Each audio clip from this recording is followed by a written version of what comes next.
The decision was made during the growing season last year, especially because it was cool and everything was delayed, that this block of grapes probably should be replanted primarily because it was old, it had a lot of virus in it, it wasn't doing too well.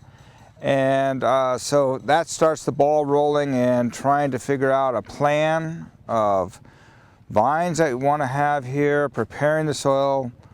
So the first step is to always order your vines ahead of time because they are generally not available at nurseries. You have to have a contract and let them develop the vines for you. And as the planting craze is going on pretty heavily in the state of California as we speak, vines are very hard, especially combinations of rootstock and clones, to come up with in the quantities. So again, the plan gets put forward. The vines are removed after harvest.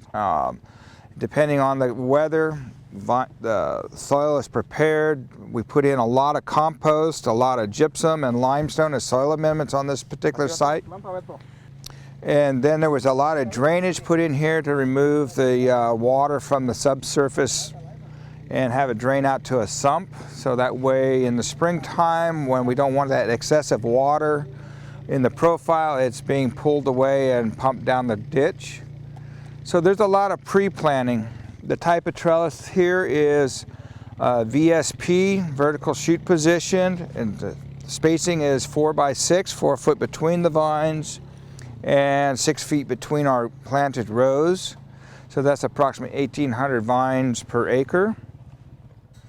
And as you see, we've already got the trellis system all in place with our movable wires, our drip hoses in place with a dripper, and we call these spaghetti hoses, so it's directing the water over to the immediate vine for the right now. In the future, these spaghetti hoses will be eliminated, and we'll want to encourage the roots to move out towards this wetted area. How a dripper generally works is that it drips onto the soil, and under the soil creates a onion-shaped or basketball-shaped wetted area, and the vine roots will come to that wetted area.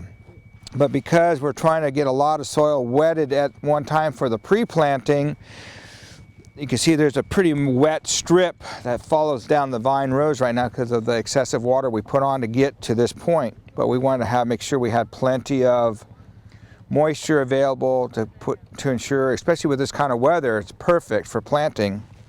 And from that, these young green plants right here is mustard. That is seed from the seed banks from years prior. And it didn't take much moisture or much warm weather to germinate the mustard seed already. And it's not a bad thing, it's not a good thing, but we do have the mustard here already growing in this soil from just being wetted for a couple of days.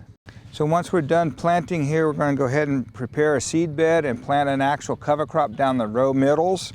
And hopefully it's in place and it'll germinate when it's time for it to germinate, especially if we get a little bit of rain here in November. It'd be actually nice to have the seed in the ground ahead of time rather than trying to do that during harvest as well as harvesting.